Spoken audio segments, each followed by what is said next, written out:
Good morning प्यारे बच्चों। कक्षा 11 के रसायन में हम लोग अध्ययन कर रहे थे हाइड्रोकार्बन के अंतर्गत एलिफैटिक हाइड्रोकार्बनों के बाद एरोमेटिक हाइड्रोकार्बन का। और आप यह जान पाए कि कार्बन तथा हाइड्रोजन से मिलकर बने वे चक्रीय यौगिक जिनमें एरोमेटिसिटी का गुण विद्यमान रहता है वो एरोमेटिक कहलाते हैं। पिछली कक्षाओं में आपको जानकारी हुई कि एरोमेटिक शब्द ग्रीक वर्ड एरोमा से लिया गया, जिसका शाब्दिक अर्थ होता है प्लीजर स्मेल, सुगंध। प्रारंभ में जो प्राकृतिक स्रोतों से एरोमेटिक यौगिक निकाले गए वो सभी सुगंधित थे, इसीलिए इनको सुगंध के आधार पर एरोमा से एरोमेटिक नाम दिया गया। हालांकि वर्तमान समय में कई ऐसे एरोमेटिक यौगिकों की खोज हुई है जो दुर्गंध युक्त हैं, लेकिन तब भी उनको एरोमेटिक ही कहते हैं। अब एरोमेटिक होने के लिए एरोमेटिसिटी का गुण होना आवश्यक है। एरोमेटिसिटी ये समझना बहुत ज़रूरी है। एरोमेटिसिटी आपके मन में आ जाना चाहिए। एरोमेटिकता क्या है एक बार फिर आपको याद दिलाते हैं। एरोमेटिक यौगिकों में कार्बन की प्रतिशत मात्रा एलिफैटिक हाइड्रोकार्बनों की तुलना में अधिक रहती है। ये जलने पर धुएं युक्त, काले धुएं युक्त ज्वाला के साथ जलते हैं। ये समतल चक्रीय होते हैं। एरोमेटिक यौगिक द्विबंध युक्त होते हैं, लेकिन इनका द्विबंध एलिफैटिक द्विबंध की तुलना में गुणों में तथा लंबाई में भिन्न होता है। द्विबंध जो एलिफैटिक में पाया जाता है उसको एथिलीनिक बंध कहते हैं। एथिलीनिक बंध की तुलना में एरोमेटिक हाइड्रोकार्बनों में विद्यमान द्विबंध भिन्न होता है।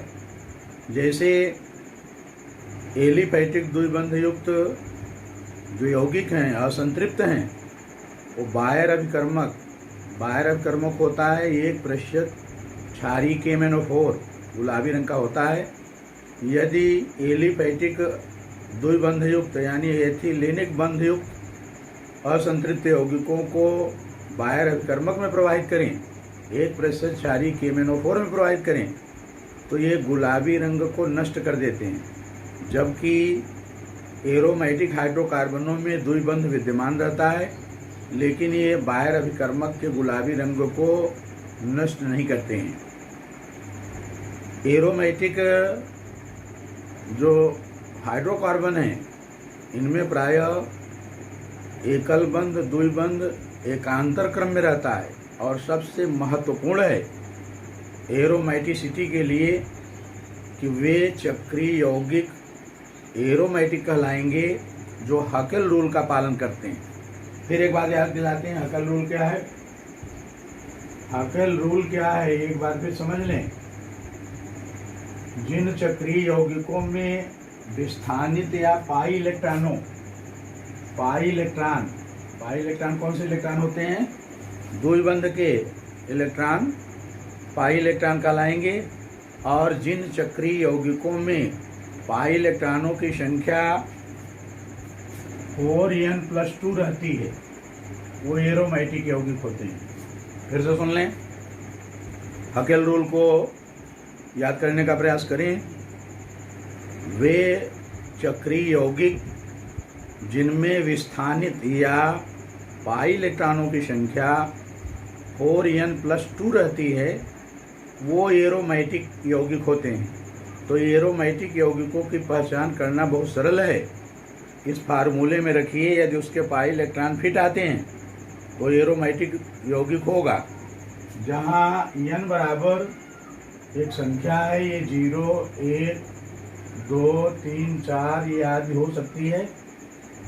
तो अगर देखा जाए तो पाई इलेक्ट्रॉनों की संख्या एरोमेटिक यौगिकों में हो सकती है यदि 0 रखें n के स्थान पर तो 4 गुणित 0 धन 2 बराबर 2, और यदि 4 गुणित 1 धन 2 तो 6, और यदि 4 गुणित 2 धन 2 तो 10, यदि 4 गुणित 3 धन 2 तो 14, 4 गुणित 4 धन 2 18। ये याद रखना इतना सरल है। आप देख रहे हैं एरोमेटिक यौगिकों में पाई इलेक्ट्रॉनों की संख्या होगी 2।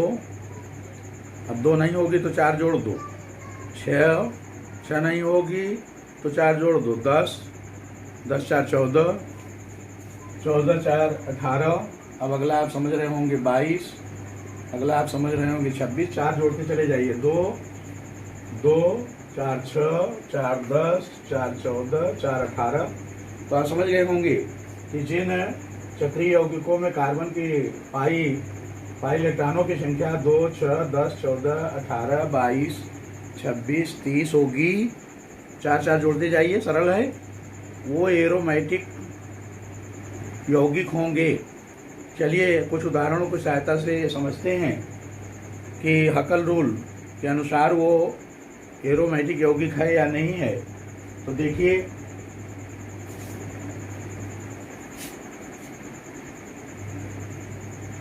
इस यौगिक को देखें और इसमें कार्बन कार्बन कार्बन ये द्विबंध है, और द्विबंध में पाई बंध रहता है, एक पाई बंध एक सिग्मा बंध।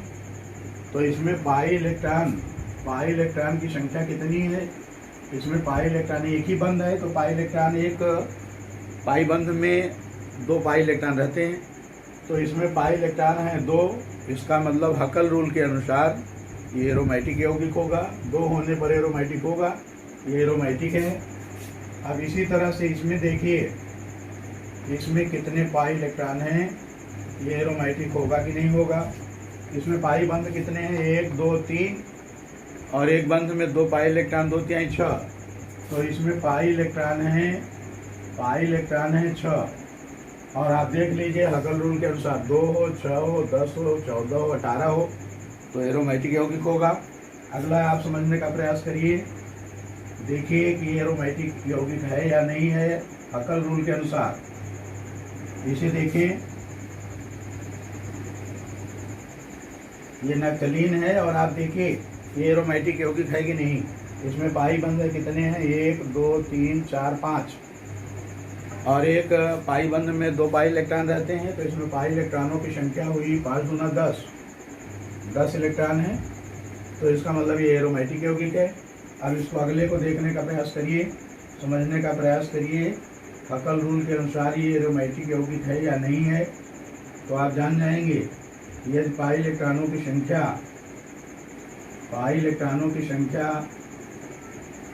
4n+2 के अनुसार होगी तो एरोमेटिक यौगिक होगा। इसमें कुल पाई इलेक्ट्रॉन ये है एंथ्रासीन। पाई बंधों की संख्या 1 2 3 4 5 6 7, यानी कुल इसमें पाई इलेक्ट्रॉन है 7 दूना 14, तो एरोमेटिक यौगिक होगा। तो इस तरह से जो भी यौगिक दिया गया है उसे आप पाई इलेक्ट्रॉनों को गिनकर जान सकते हैं कि वो एरोमेटिक यौगिक है कि नहीं। हकल रूल के अनुसार पाई इलेक्ट्रॉनों की संख्या एरोमेटिक यौगिकों में 2 हो सकती है, या 4 और जोड़कर 6 हो सकती है, या 4 और जोड़कर 10, या 14, या 18, या 22, या 26, या 30, 34, इस तरह से होगी। तो अगर पाई इलेक्ट्रॉन हकल रूल के अनुसार हैं तो वह एरोमेटिक यौगिक होगा। यह आपकी समझ में आ गया होगा। चलिए IUPAC नॉमेनक्लेचर का अध्ययन करते हैं। IUPAC नामकरण। और आधुनिक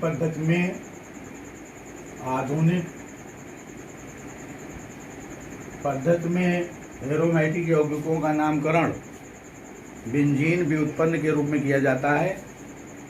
प्यारे बच्चों, ये बेंजीन है ये बेंजीन है, इसका आईपीएसी नाम बेंजीन ही है। अब अन्य जो होंगे आप देखिए, ये इसको देख लें, बेंजीन भी उत्पन्न है और इसमें क्लोरो Cl जुड़ा हुआ है, तो इसका आईपीएसी नाम क्लोरोबेंजीन है, क्लोरोबेंजीन। अब मान लीजिए कि क्लोरीन एक नहीं दो हैं, तो कोई दिक्कत नहीं है। देख लें, ये क्लोरोबेंजीन था, तो ये क्या हुआ, हम नंबरिंग कर दें 1 2, और इसका नाम है 1,2 डाइक्लोरोबेंजीन, 1,2 डाइक्लोरोबेंजीन, 1,2 डाइक्लोरोबेंजीन इसका आईपीएसी नाम है। इसी तरह से यदि मान लीजिए ये होता, तो आप आईपीएसी नामकरण क्या करते, आपको आ जाना चाहिए। देख लीजिएगा, बेंजीन में कार्बन संख्या 1 पर 2 3, 1 पर और 3 पर कार्बन 1 और 3 पर क्लोरीन जुड़े हैं और ये बेंजीन भी उत्पन्न है, तो नामकरण होगा, आईपीएसी नामकरण होगा 1,3 डाइक्लोरोबेंजीन, 1,3 डाइक्लोरोबेंजीन बेंजीन। अब अगर मान लीजिए Cl नहीं जुड़ा है, Cl नहीं जुड़ा है, मेथिल जुड़ा है, तो आईपीएसी नामकरण कैसे करेंगे, इसको जरा देखिए। CH3 जुड़ा है बेंजीन वलय से और CH3 है मेथिल, तो इसका नाम होगा मेथिल बेंजीन, मेथिल बेंजीन। अब मेथिल नहीं होगा तो एथिल बेंजीन होगा। अब अगर मान लीजिए इसको देखा जाए, इसको देख लें, CH3 और CH3 और आईपीएसी नामकरण करना है, तो 1 और 2 नंबर पर मेथिल जुड़े हैं 2 बार, तो डाई मेथिल, तो कहेंगे 1,2 di methyl benzene, 1,2 di methyl benzene. अब इसी तरह से मेथिल एथिल जो भी जुड़े रहेंगे नामकरण होगा। द्विबंध युक्त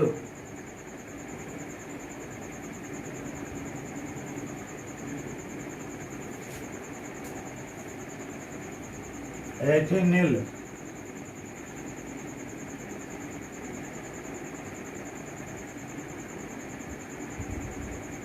एथेनिल का नामकरण कैसे किया जाता है, देखिए।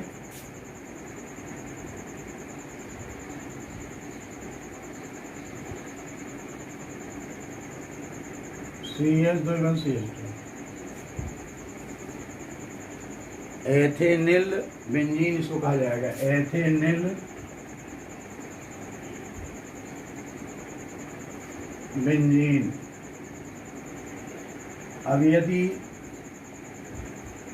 ये यौगिक किस तरह से हो,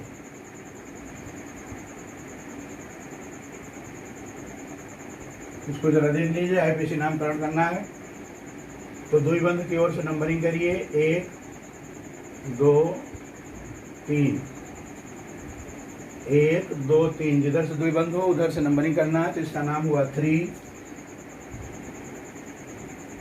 प्रोपेनिल बेंजीन, 3 प्रोपेनिल बेंजीन, 1 2 3 प्रोपेनिल बेंजीन। अब अगर मान लीजिए पार श्रृंखला में त्रिबंध युक्त समूह जुड़ा हो, तो इसको आप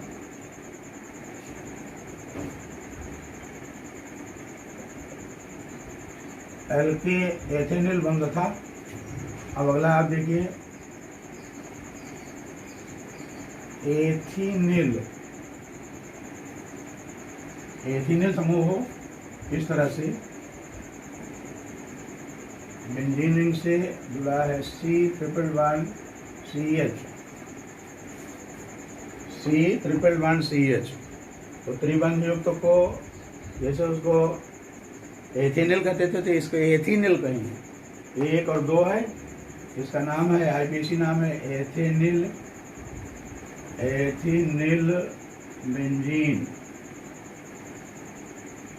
एथिनिल बेंजीन। अब अगर मान लीजिए इस तरह से होता,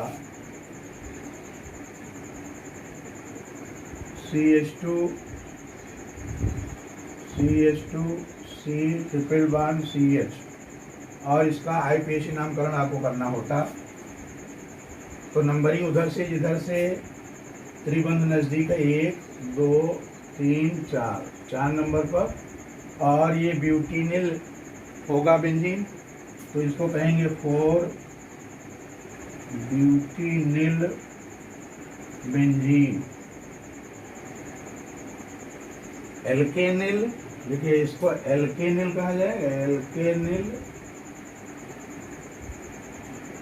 और इसको कहा जाएगा त्रिबंध युक्त को, एथेनिल को एल्केनिल, और एथिनिल को एथिनिल। एथिनिल को कहा जाएगा एल्कीनिल, एल्कीनिल। अब वो एथिनिल है, मेथिनिल है, ब्यूटिनिल है, प्रोपिनिल है, नामकरण करेंगे। अन्य जितने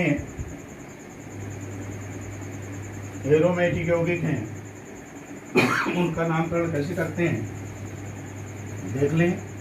जैसे ये यौगिक है फिनॉल, बेंजीन रिंग पर हाइड्रॉक्सिल समूह जुड़ा है, फिनॉल।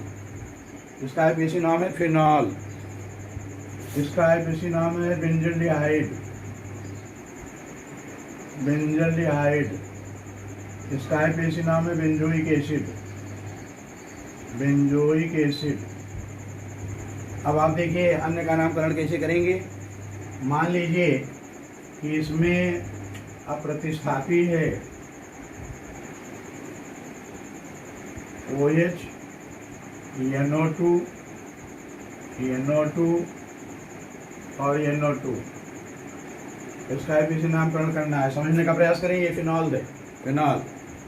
तो अब आप नंबरिंग करिए, 1 2 3 4 5 6, और देख रहे हैं आप 2 पर 4 पर 6 पर नाइट्रो 3 बार है, तो कहेंगे 2 4 6 ट्राई नाइट्रोफिनॉल, ट्राई नाइट्रोफिनॉल। ये पिक्रिक एसिड है, पिक्रिक एसिड इसका साधारण नाम है, लेकिन इसका IPAC नाम है 2,4,6 ट्राई नाइट्रोफिनॉल। अब मान लीजिए इसका IPAC नामकरण आपको करना है CHO, बेंजोलिहाइड CHO, और यहाँ OH जुड़ा हुआ है, तो ये वरीयता प्राप्त है 1 2।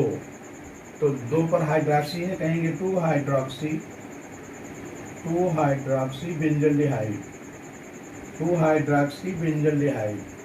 पहले बेंजल्डिहाइड था और इसके 2 नंबर पर हाइड्रॉक्सी समूह जुड़ गया, तो 2 हाइड्रॉक्सी बेंजल्डिहाइड। अब अगर मान लीजिए यहाँ जुड़ा हो ये बेंजोइक एसिड है, 2 नंबर पर OH जुड़ा हो, तो कहेंगे 2 hydroxy benzoic acid, 2 hydroxy benzoic acid. तो IPAC नामकरण इनका सरल है। अगर आप एलिफैटिक का कभी अध्ययन किए थे, IPAC नामकरण, तो एरोमेटिक का नामकरण बहुत सरल है। बेंजीन के मोनो प्रतिस्थापी जो हैं, जैसे benzene, chlorobenzene, nitrobenzene, benzaldehyde, benzoic acid, phenol, इनको याद कर लें। अब अन्य जो प्रतिस्थापी हैं जिस नंबर पर जुड़े रहेंगे वो आप नंबरिंग करेंगे।